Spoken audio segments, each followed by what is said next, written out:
People's Food Co-op is your neighborhood grocery store owned by 12,000 of your friends and neighbors. They serve high-quality foods, natural products, and support local farmers, featuring organic produce, meat and seafood, house-made bakery, deli, and more. You don't have to be an owner to shop. Learn more at www.pfc.coop. Prevention is the key to a healthy life. That's why Gunderson Health encourages you to learn about vaccines and how they can help you and your loved ones stay healthy. Vaccines protect against preventable diseases and viruses by boosting your body's defenses. Visit GundersonHealthFacts.com to learn more.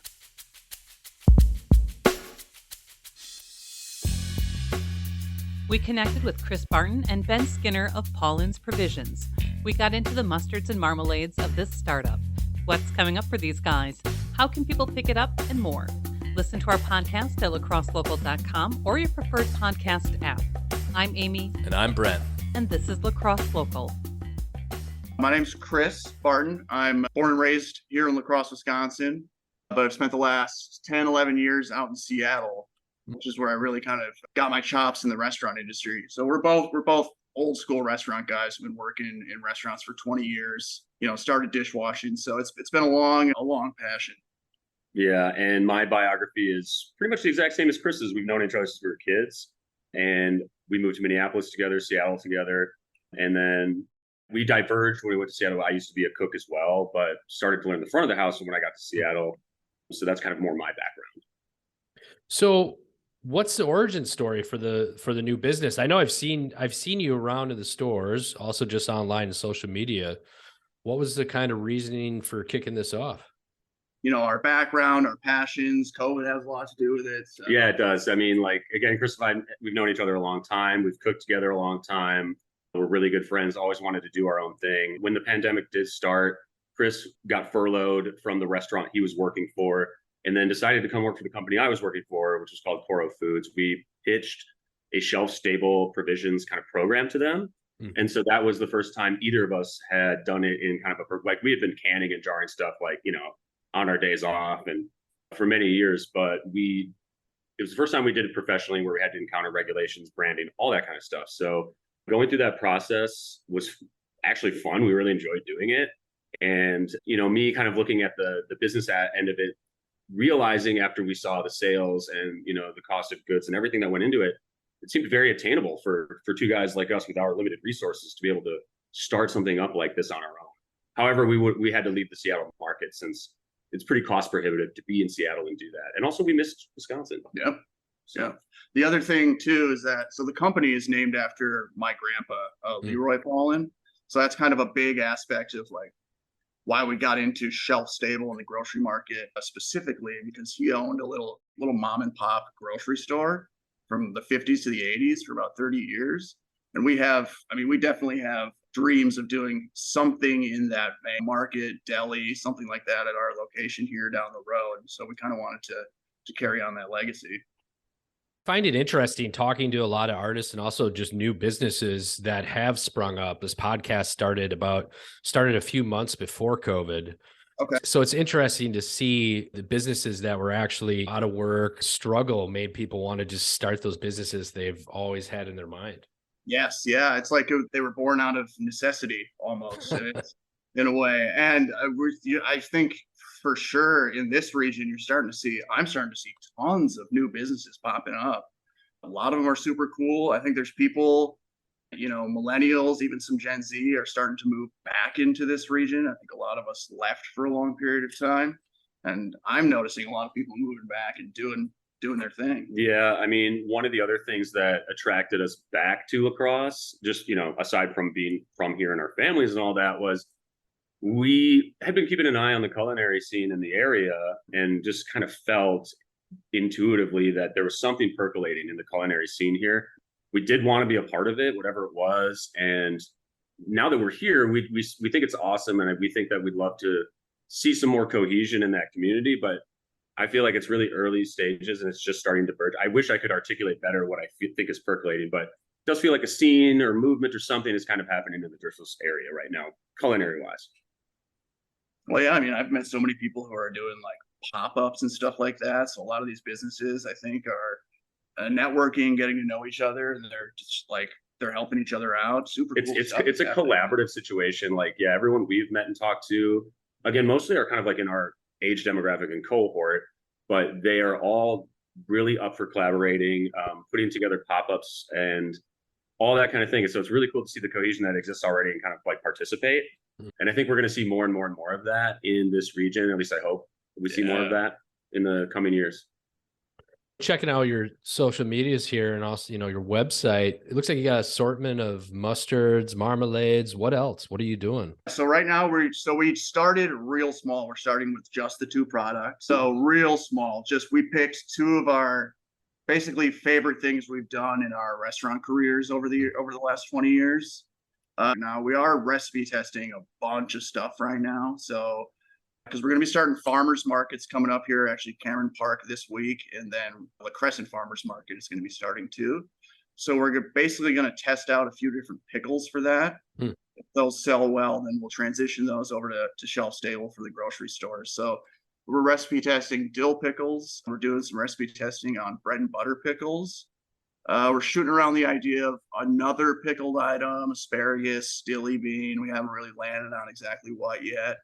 And then the last thing we're going to be working on is another preserve of some kind. And we're basically waiting to see what we can get from this spring and summer's harvest from local farmers in the region.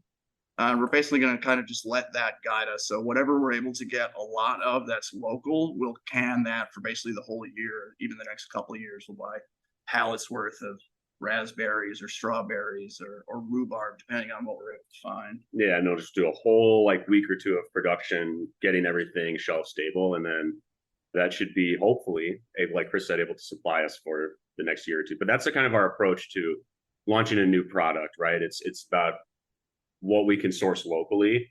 And for us being guys who just moved back here to the region, it'll be awesome for us to get out there this harvest and start meeting some of the growers and everything too. We've met some, but I think now, especially if we're starting to produce stuff and be able to tell a story about like where the stuff in our products comes from would be cool. When I'm shopping locally at the farmers market, but also just in stores, I'm always looking at the ingredients. So, I mean, it's interesting to hear of the local approach, of course, but also just like when I pick up a can of pickles and I see colors added to it. Yes. Oh, I'm so glad you brought this up.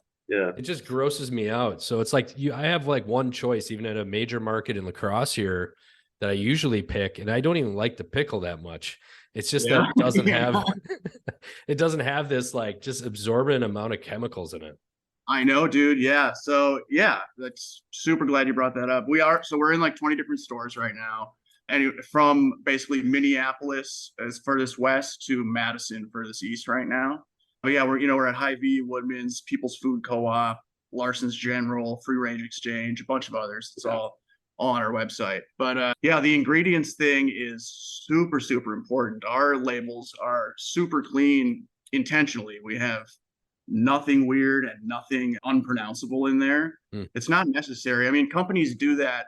It's an economic decision that they make is why they do that. And we're just not those kind of guys. So yeah, we make quality-based decisions more or less. I mean, obviously we're in positions where we have to make certain economic decisions, but not with our product, Yeah. I mean, it's just very important to us. You can like shelf-stable food can be good. It can be high quality. It can be restaurant quality if you're willing to do it. A lot of these bigger companies it doesn't make economic sense for them. They're not really in the quality business. They're in the volume business. Right. And when you look at our label, like on our marmalade, for example, you're going to see 4 things, maybe even 3. You're going to see orange, lemon, sugar, and water. No, we don't even add pectin. We don't add any xanthan gum or anything with C's and X's and lots of consonants. You know what I mean? Yeah. So, and that, like Chris said, that's very, very intentional on our part. You're kind of at the whim of what's going to be growing, but do you have any additional plans or anything exciting that's coming up for you in the next year or 2? We're so early right now. We kind of got off the ground basically last November. We were doing all kinds of work throughout last year in terms of testing, sourcing, finding our manufacturing facility. So we've really only been up and running since November, essentially. But so we got the farmers markets coming up. What I'm most excited about is a rhubarb mustard that we're trying to figure out how to do right now. We've been working on this one for like multiple years at this point. So the recipe testing phase will be Yeah, continuing as it has been. that's what we're working hard on. That's what I'm most excited about, because I know it's going to be good. We just got to figure out how to make it happen and how to get it shelf stable in a quality fashion. And then, as I mentioned, like a dream of ours is to have. We're located on the north side of La Crosse on Rose Street, and so we do have a dream, which I think this is years and years down the road, but of having a market or convenience store or deli or coffee shop / all of the above here at our location. It's a bit of a food desert here in the north side. And I really think the neighborhood could use a store that people can walk to and they can get their groceries and stuff, a nice, just small mom and pop thing. Kind of like Grandpa Leroy had, right? Like that's kind of what we want to do. And in the meantime, like if there's an opportunity for us to host any sort of events, collaborate with other local businesses, whether they be food or not food. I mean, we were just at a pop-up recently where we met somebody who's interested in coming and looking at our space and maybe setting up a little shop of some kind with just some of our square footage, right? So these are things that we just kind of talk about and think about right now. There's no solid plans, but it's something that we're open to. And so if that does happen, we'll obviously announce and talk about it more on our website and social channels. But in the meantime, we can't do what Chris said with the market anytime super soon, but that is kind of a long-term goal that we have to make this space that we bought a walkable place to access food and more importantly, like fresh food.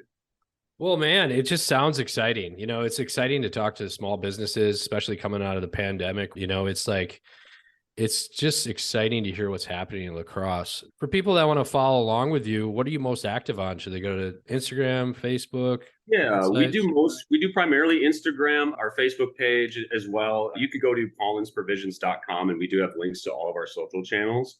But primarily we're millennials, so we're Instagram guys. I have a TikTok. I don't think I've ever posted anything. So I do the social around here, and I'll admit it's not my strength, but we are trying to put more videos up. Like one of the things we're trying to do right now is create more content that has other uses for our stuff, like not just spreading it on toast, right? Like we're trying to get recipes up there for sauces, for dressings, for entire dishes. So that's something that we're doing primarily on Instagram. But once we have more of that content, we have a YouTube channel, but I embed all that to our website. So, and that's just our name at Paulin's Provisions.